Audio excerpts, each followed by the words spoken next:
Hi everyone, happy Easter holidays. I hope you are having a productive time revising for your upcoming exams. This video, hopefully on Problem of Evil, will go towards helping with that revision. So let's get started.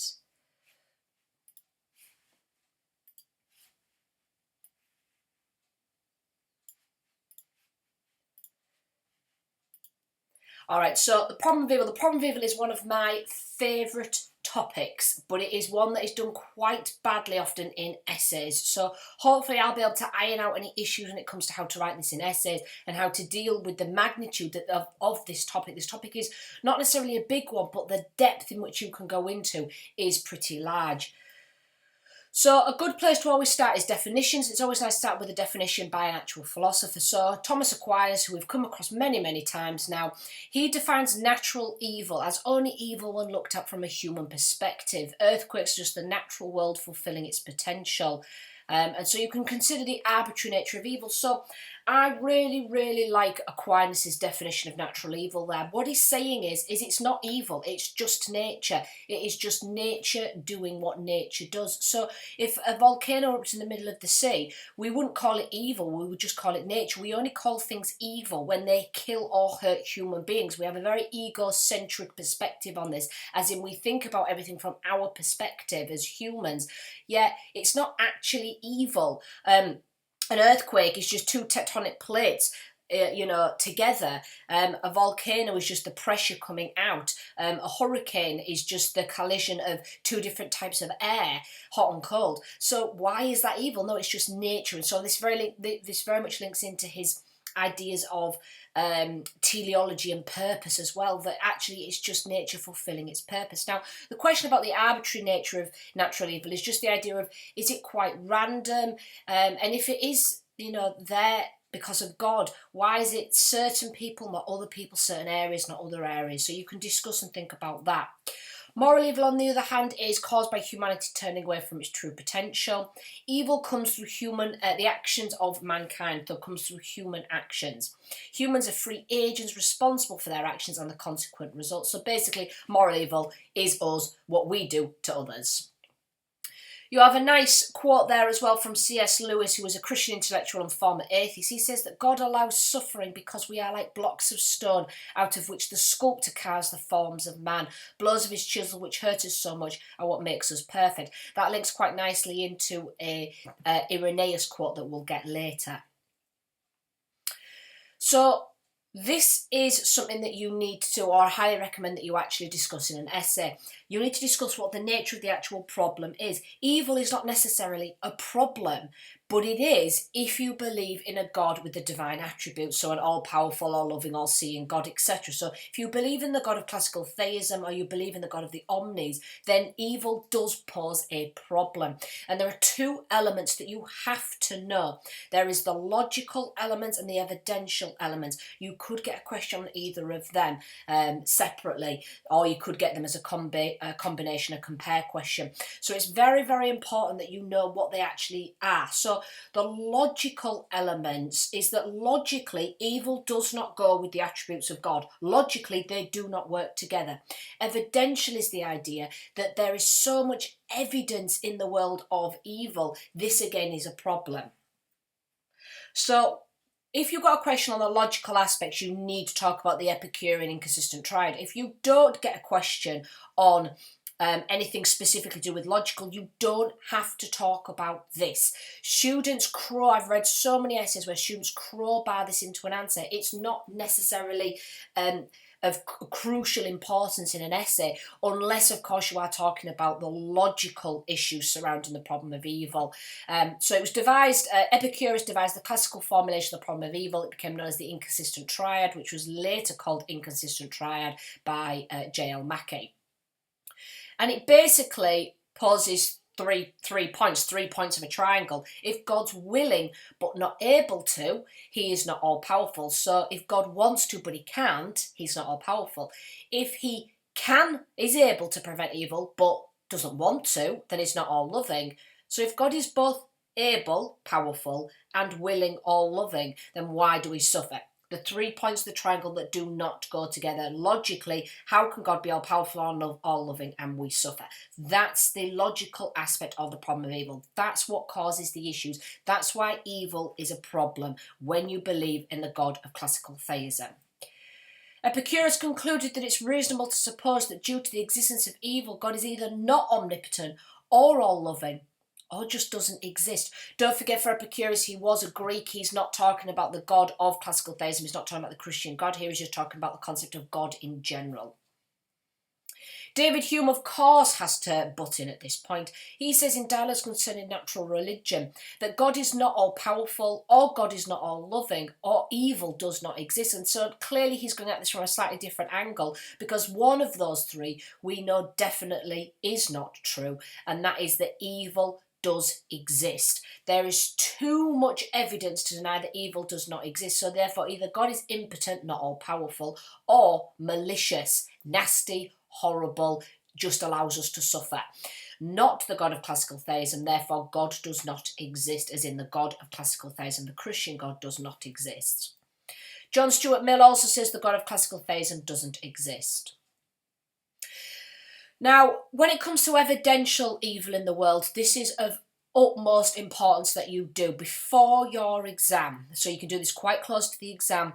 Go on the BBC News, go on a tabloid newspaper, so The Guardian, The Independent, a newspaper of some quality, and have a look what is going on in the world.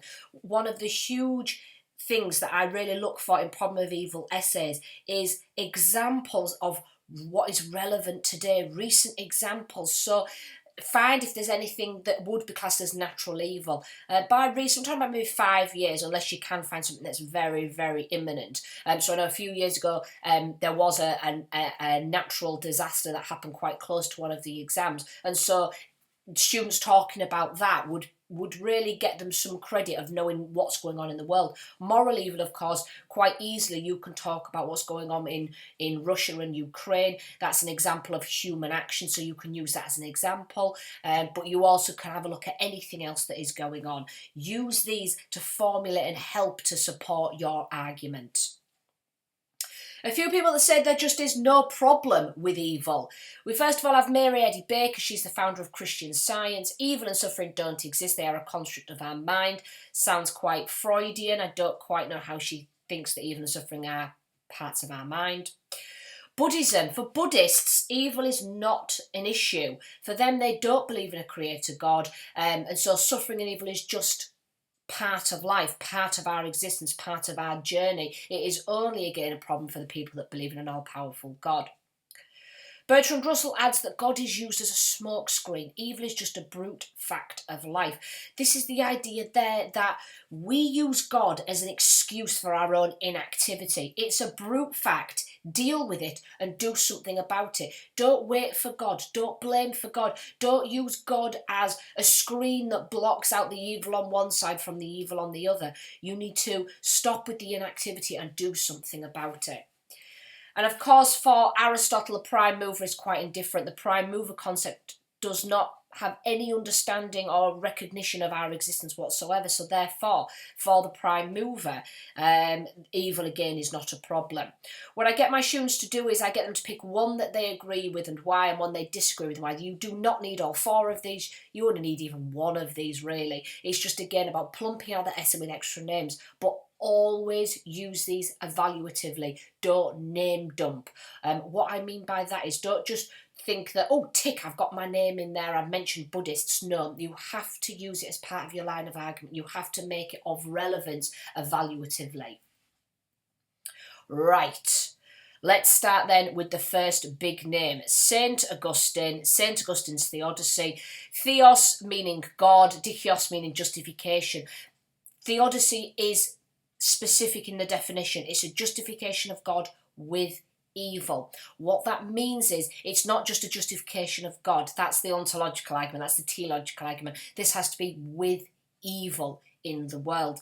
I also highly recommend that you go over the Augustine topic from the Christian thought areas, because you could do some nice synoptic links and you could get a really deep understanding of where Augustine is coming from with his ideas. Augustine's theodicy then, he did interpret Genesis literally, which again opens him up to a barrage of issues there, that if you read the Bible literally, propositionally, direct word of God, this poses many problems for his argument, because we know that there's translation issues. We know that it was written by human hand and lots of human hands. We know that the Bible is highly edited. It was, edited by men, so there was a lack of books from females, etc., etc. Maybe it's just that the females didn't write anything, but maybe it's the way the Bible was put together. So there are a lot of problems with taking Genesis literally, and you can use some of that to evaluate. Very traditional view, God of classical theism. And then just as a little extra bit, this is not necessary for an essay, but it's just a nice little plumper if you get time and if it's relevant to your essays. God is being itself, a bit like the ontological argument, ontos meaning being. It's the idea that God is being itself, supreme and immutable, meaning unchanging. All created things reflect greater or lesser being. Since God is supreme being, it follows that he gave being to all that he created out of nothing. To some things he gave more of being, and to others less, and in this way arranged an order of natures and a hierarchy of being. So basically, we got more of God in us than everything else in nature. We are higher up in the hierarchy because we got more of God's being within us as human beings created in God's image, imago Dei, etc. And so it's just a nice little link when talking about the importance of humans and why we are special, why God gave us free will, etc., because of this hierarchy. So I've numbered, there's 4 main parts to his argument. You do not need to number them. You do not need to put the titles or anything like that in an essay. It's just important to know that there's kind of 4 main elements to his argument. The first being the origins of evil and the role of free will. The original rejection then of God by rebellious angels, of course, Lucifer, the devil, was one of God's right-hand men. One side was Jesus, the other side was Lucifer.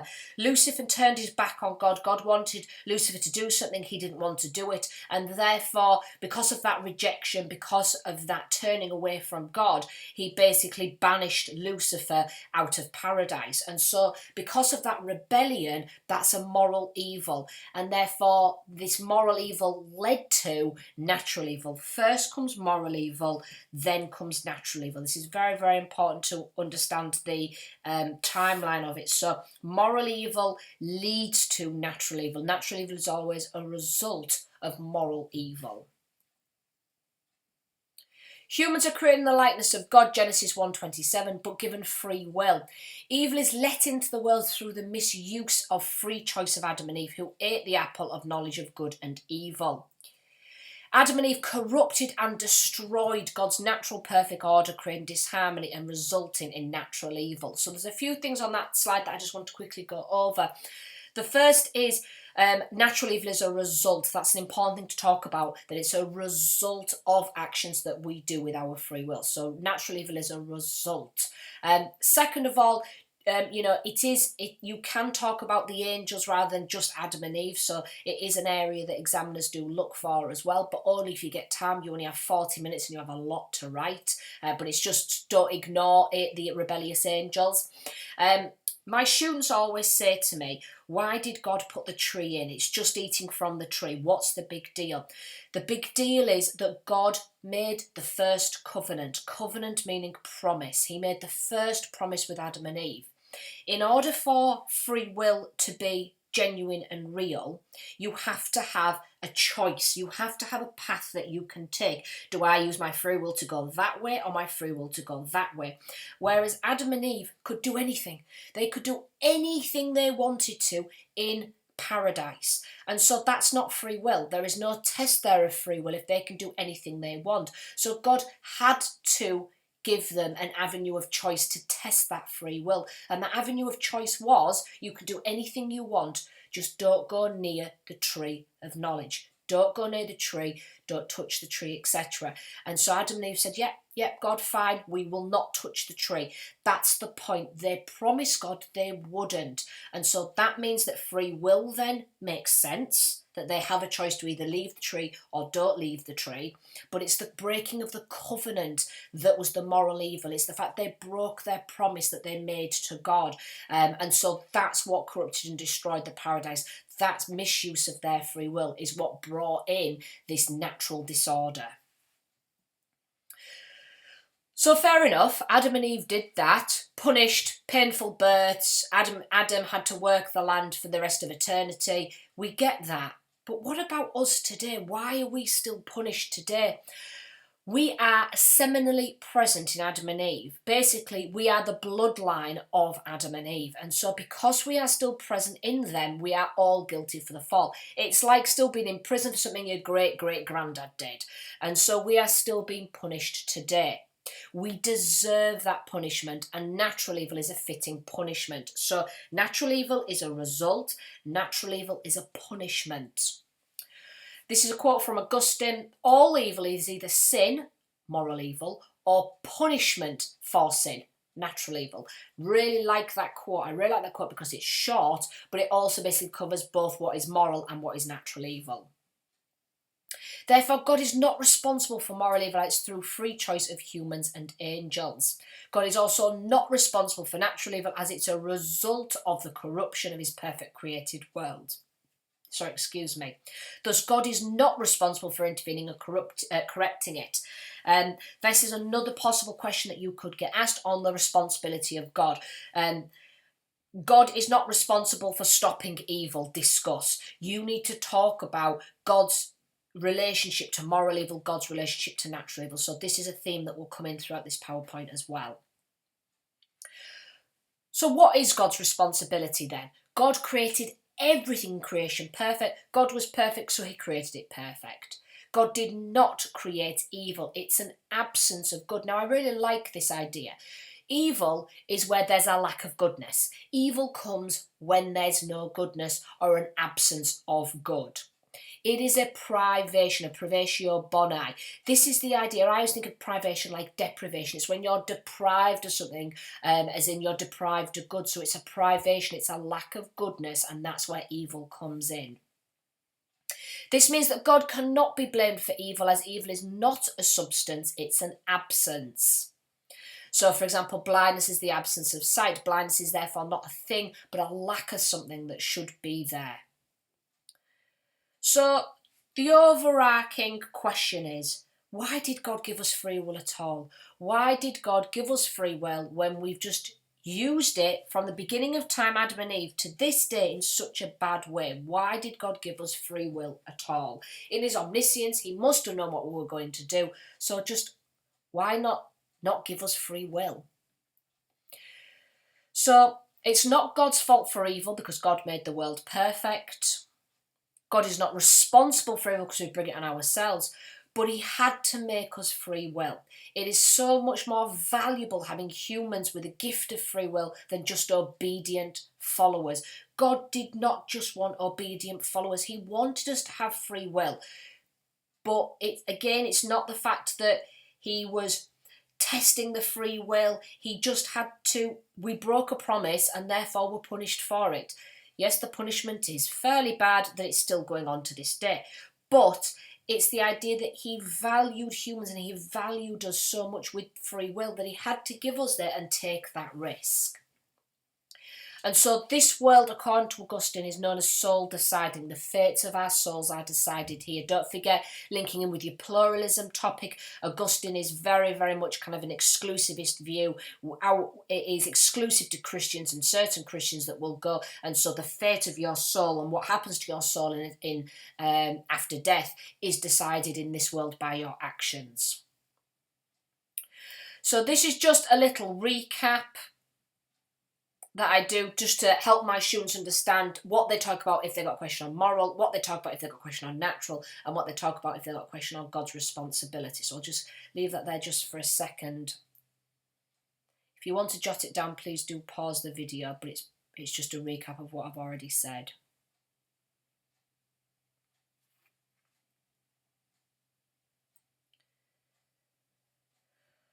Criticisms then.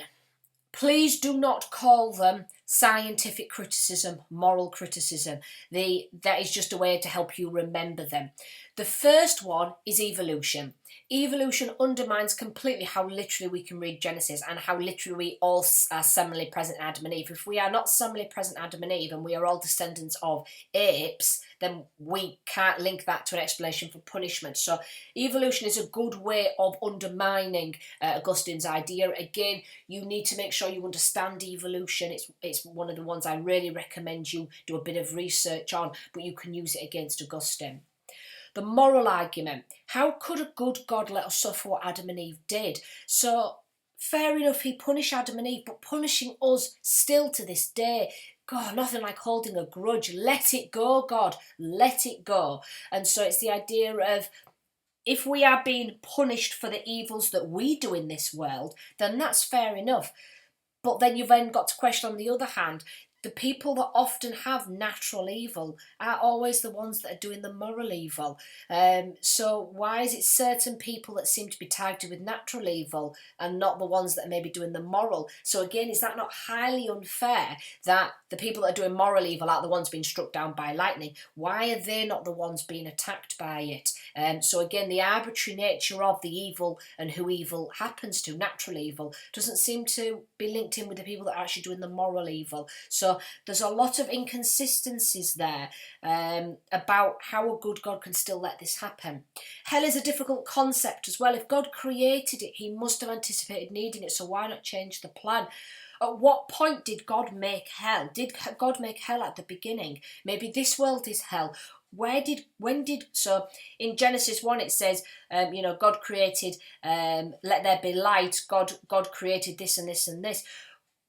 Is he talking about creating of paradise or creating of this world? If it's this world, then why did he create this world if Adam and Eve were always going to stay in paradise? So at what point did he anticipate needing these things? He's all knowing, so obviously he already knew what we were going to do maybe.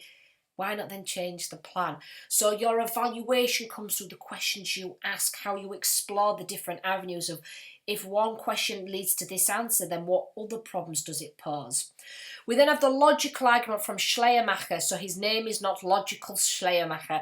Some students have wrote that in the past to my amusement. This is the logical argument and it's presented by Schleiermacher. Apologies for my pronunciation there. Please spell his name right as well. A lot of vowels in that name. He said a perfectly created world shouldn't have gone wrong. You cannot create something out of nothing. So either the world was not perfect or God enabled it to go wrong. I think that's a very clever argument. Basically, if paradise was perfect, eating an apple, breaking a promise, should not have broken and corrupted and destroyed everything. It must not have been that perfect to begin with if it was brought down by an apple. It doesn't make sense. So that's the logical criticism that he's presenting, that it just doesn't make sense. Right, next section then, Mr. John Hick. Love John Hick. Previously on the old spec, you used to have to do Augustine and Irenaeus. Irenaeus was then removed, but John Hick was brought in. John Hick reworked or modernised Irenaeus' theodicy. So in this, as we go through it, I will explain which parts are purely John Hick, which parts are purely Irenaeus, and what parts of it John Hick was inspired by Irenaeus' theodicy. So you will not get a question on Irenaeus. You could, however, get a question on John Hick. John Hick has also not been asked in the past, so I think he's one of your potential areas. He's the modern Irenaean theodicy. John Hick only died about 10 years ago, so he was fairly recent as far as philosophers are concerned. Humans were not created perfect, but develop in two stages, image to likeness. Stage 1, image. We are spiritually immature. Through struggle to survive and evolve, humans develop into spiritually mature beings. The fall is the result of immature humans who are only in the image of God. We are wanting to move into stage 2, which is likeness. This means moving into a relationship with God. Now, the things on this slide that are important is you can talk about stage 1 and stage 2. That's a good thing to talk about. You need to talk about image to likeness. You have to make sure as well you get them the right way around. So that's also important. You also need to talk about this idea of spiritually immature. That's a crux of his argument, and it's a nice idea that basically they're just immature. Adam and Eve made a mistake. They made a mistake because they were immature and they weren't quite in the likeness with God. God's presence is not always obvious, so humans have a choice whether or not to believe in God, so full free will. This again is a very clever point from John Hick. John Hick had a lot to say about the free will topic, but obviously it was removed a few years ago. What he argues is that if God was always around, God was always intervening, God was always plugging up the volcanoes or putting the earth back together again so there was no earthquakes, if God was doing all these things, intervening in the Holocaust or stopping the war between Russia and Ukraine, if God kept intervening in all these things, then God's presence would be obvious. So we wouldn't have free will because we know that God exists, best be good, otherwise I'm going to get the worst punishment in afterlife. God has to give us free will and therefore step back in order for us to be able to make the decision, I believe in God, I don't believe in God, I'm going to be good, I'm not going to be good. So God has to remain absent in that way. According to Hick, everyone will be saved eventually. He believes in universal salvation. Again, a nice link to the pluralism and theology topic. But some post-death soul making is needed through purgatory. But this salvation needs to be earned. Now, that is very much John Hick. Irenaeus did not talk about purgatory. Irenaeus did not believe in universal salvation. That's very much on Hick. Hick believes in universal salvation, which means everybody will be saved eventually. Some need to go through the washing machine first to get there, but everyone will be saved. John Hick's quite unique in that argument. Not a lot of people believe everybody will be saved eventually. John Hick's idea of stage 1 and stage 2 then comes from the biblical passage, "Let us make man in our image and in our likeness," Genesis 1:26. You need to know that quote. That is the main part of his argument, the crux of his argument. So you need to know that quote.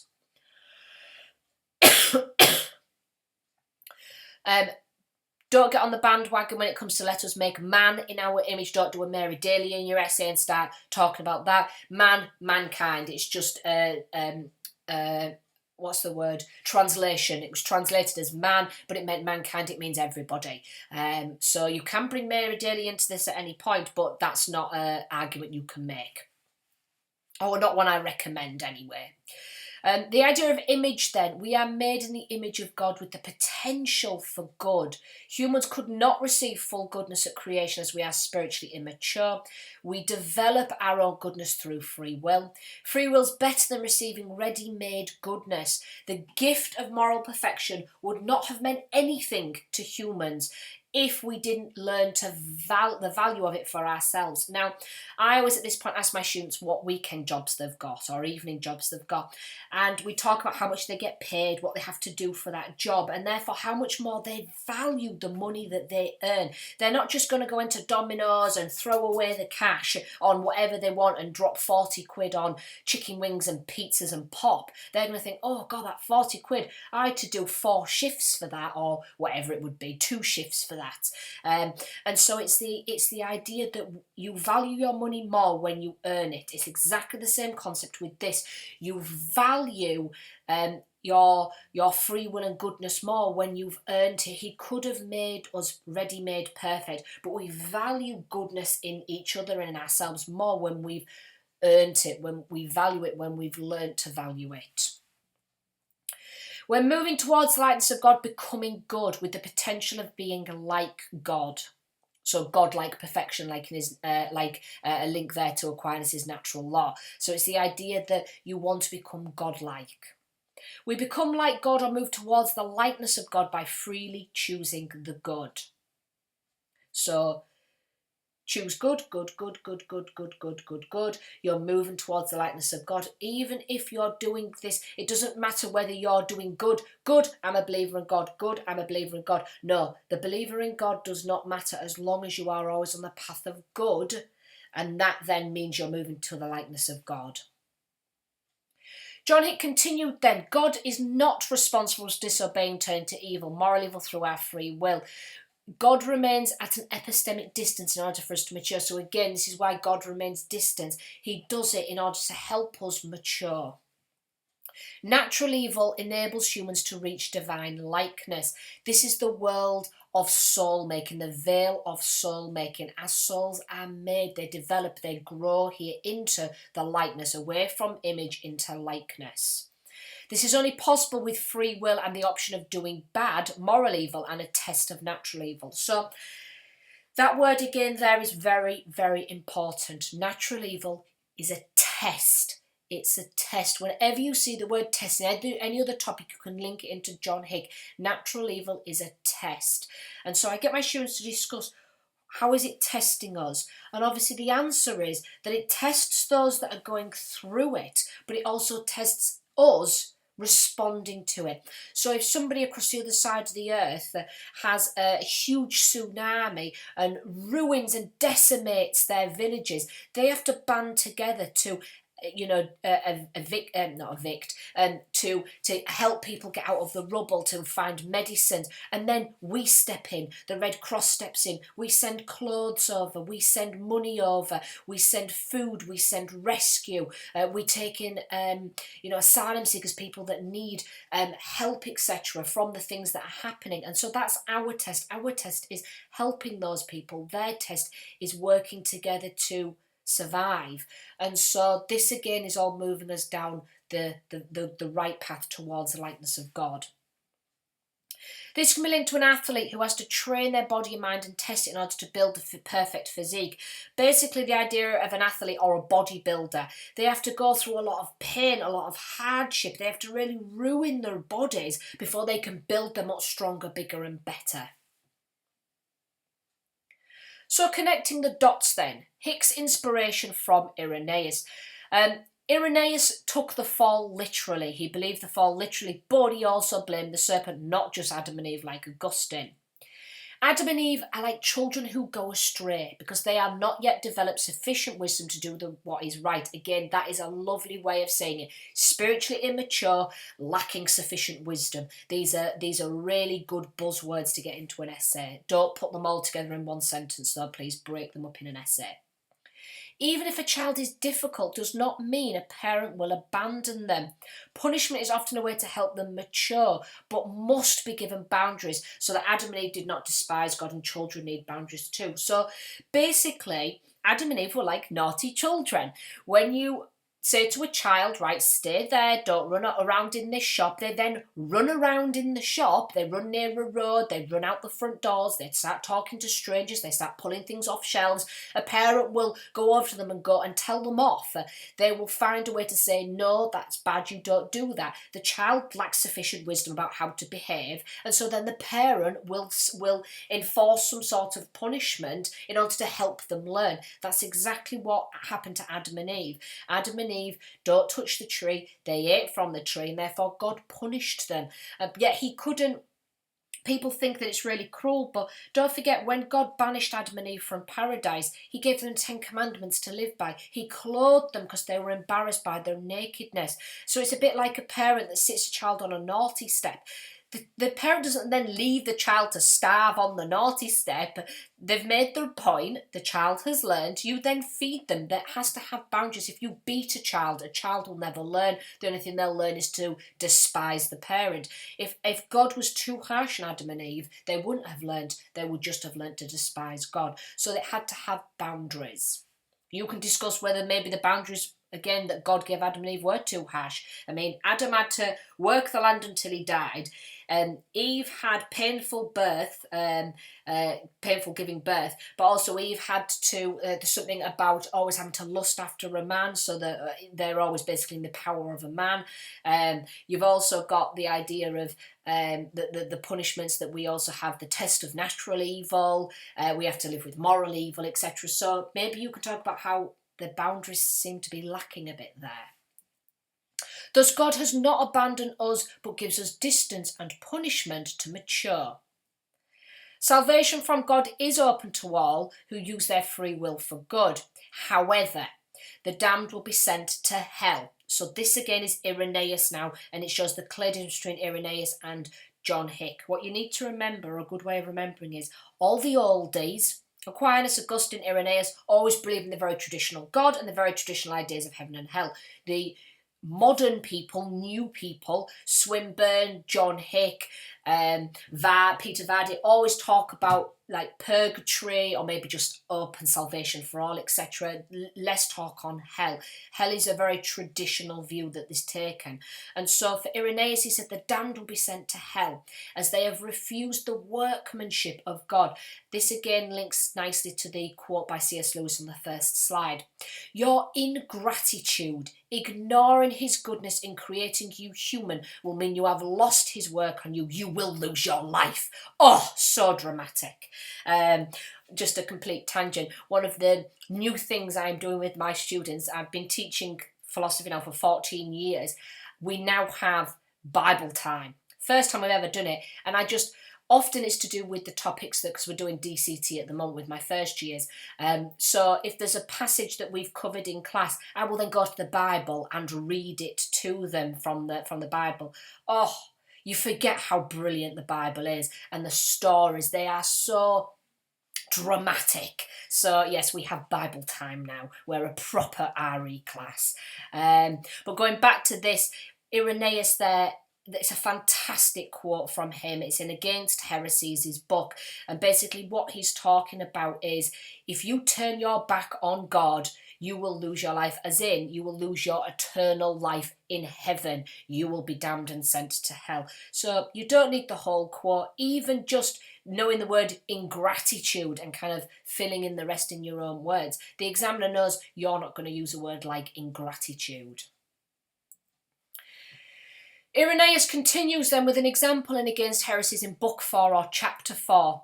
He gives the example of the potter and the clay. The potter needs the clay to remain wet so that it can be moulded. Once the clay has become dry, it can no longer be used. God is the potter, humans are the clay. We need to remain open to God so that God can help us receive moral and spiritual perfection. Basically, we need to remain open to God so that God can help mould us. If we dry up, turn our backs on God, we ignore God, etc., God can't help mould us, and so therefore we are just like useless clay. We are no good and we'll just be sent straight to hell. He can't do anything with us. God's hands help mould us through the existence of natural evil. So turning to God in the face of natural evil and asking for his help, looking for his support, etc. is important. Natural evil shapes us from the image to the likeness, develops desirable, I thought I said miserable then, desirable moral qualities or virtues. So again, Irenaeus and John Hick both believe in the image to likeness idea, and so it's all this continuous thread of natural evil testing us, natural evil turning to God so that we can be moulded, supported, shaped, so that we turn to good in the face of these challenges and therefore moving from image to likeness. Humans cannot get to God by their own means. We need a helping hand, the hand of God. Now, a couple of quotes here. There's very little left now of the PowerPoint. These are the extra names. Those are the two main arguments that you've covered. We start with a quote from David Hume. Now, I aren't a massive fan of David Hume. I think sometimes he criticises things for the sake of criticising. However, this quote for me is brilliant. I think he really hits the nail on the head. Could not our world be a little more hospitable and still teach us what we need to know? Does the suffering have to be so extreme? So, what Hume is arguing there is, fair enough, Test us, God. Send us tests. Do the tests have to be quite this bad? Do the test, the extreme natural and moral evils that we face in the world, do they have to be quite as bad as this? We can learn from less bad things. Why does the bad and the evil have to be so great? And so this is the idea that our world can be a bit more hospitable, a bit nicer, and would still learn. Does it have to be quite as extreme? You then have Elie Wiesel there. Elie Wiesel, magnificent man. I highly recommend you read his books. He is a Auschwitz survivor. He lost his whole family in the Holocaust. One of the famous pictures of the bunk beds. He is one of the men's faces in that, and he survived, and he went on to write books. He won a Pulitzer Prize, and one of the books he wrote was The Trial of God. And basically in this book, he puts God on trial. Why does he put God on trial? It's kind of, I think when I read it a long time ago, I think it's set in like a pub or a saloon bar or something like that. But basically, he wants to put God on trial. The trial of, you did not give me what you gave Job in the Bible. And so he put God on trial, and I think they found God guilty in this book. But basically, in Psalms, Job, a man, he had a wonderful life, believed in God, and the devil basically said, well, Job only loves you, God, because he has everything he wants. So of course he's going to love you, God. He's going to hedge his bets. I might as well keep loving the God because everything's great and well. And so then Job loses everything. His family dies, his livestock dies, he loses his land, he loses everything, yet he still worships and supports and loves God. And so God basically goes nah to the devil and says, hey, he still likes me. And so it was to prove that Job loved God, not because of what he received or all the grandeurs that he got, but because he just loved God. And so then what God did was he rewarded Job, and he got land and riches and virgins and everything he could want, and he lived happily for the rest of his life. So his poor wife and daughters in the first story, they died, but then he got lots more family, and so Job was quite all right. And basically he was rewarded for staying faithful to God. So what Elie Wiesel's point is I survived the Holocaust. I still believed in you. Where is my riches and land and support and love? Where are the things that you've given me for remaining a faithful servant? And at this point, I think Elie Wiesel did lose his faith in God. I think he refound it years later. But it's the idea that he questioned, why should I worship a God like you? What are you worthy of worship when I've gone through the worst imaginable torture and I still believed in you, and I've got nothing? Last little bit then. So the supporters of free will.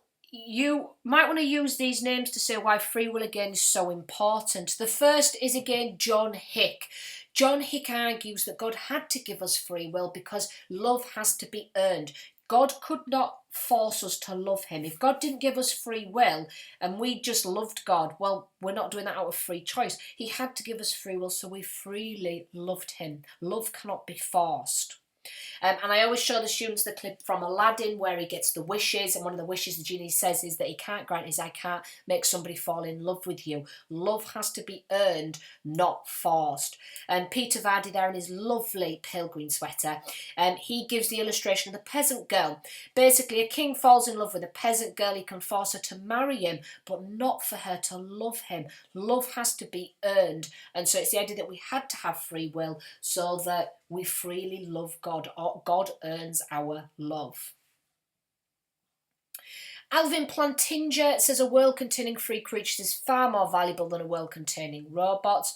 Process theology from Whitehead and Griffin is the idea that God did the first move, and then it carries on separately from God, so he lacks omnipotence in that way. Maybe again you could do a link there to nature of God and how God self-limits, or it's a self-limitation of his own omnipotence, but God doesn't intervene once he's got it started. He steps back.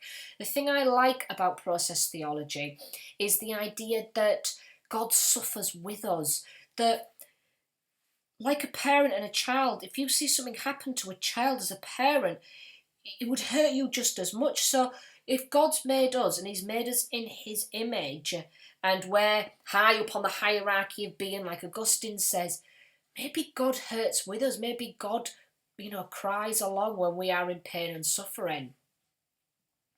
Richard Swinburne, gives two nice little analogies there. You don't need to use both of them, just use one.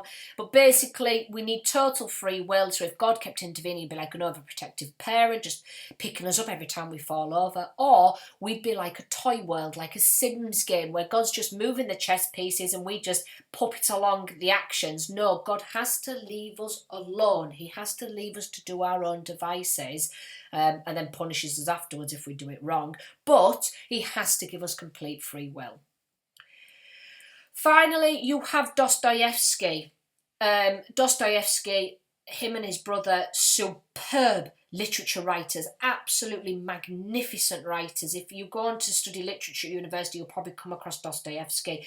And the Brothers Karamazov, he talks about, I can't remember, I need to look this up at some point. I can't remember if this is a true story or a fictional one, but I imagine even if it is fiction, that it's based on something he's either seen or heard of in his time, because it sounds like a story that could be genuine and real. So maybe do a little bit of your own research on the history of the story. But basically, the story goes is that a servant lived in a big master's house, and the servant boy was playing with the master's prize hunting dogs, and one of the hunting dogs breaks its leg, and then this dog is therefore useless. It can't go hunting, it basically needs to be shot. And so as punishment, even though the little boy didn't break its leg, he takes the claws off the little boy, sets the little boy running across the field, and sets all the other dogs after him to maul him to death while his parents stand and watch. And this story is to show that for Dostoevsky, free will comes at too high a price. The suffering of innocent children is too high a price to pay for the gift of freedom. If this is what we do with our free will, take it back, God. Take back my free will. It comes with too much responsibility, and people do the most horrible things. And so it's just the idea of the golden ticket. Take the golden ticket of free will back. I do not want it if this is how people use that free will to hurt others. It comes at too high a price. And so he's saying, I don't want free will if you've given it to me. I don't want free will to human beings because this is what we do to one another. Right, folks, that was quite a biggie. Hopefully you've found that useful. Hopefully I've gone over a few things there just to clarify. So many questions you could get asked on this. I think the main kind of 5, one on Augustine, one on John Hick, one on God's responsibility, one on logical, one on evidential. They're kind of the key areas, but then you could always get compares or, merges or just evil as a whole. So there's a lot of questions you could get asked on this, but hopefully this PowerPoint has helped. Give me a thumbs up if it has. Post your questions below if I can help. Otherwise, good luck with your revision. Keep working hard. It will all pay off in summer. And keep posted because I'm going to try and get back into doing my routine of more videos. Thanks very much, everyone. Bye for now.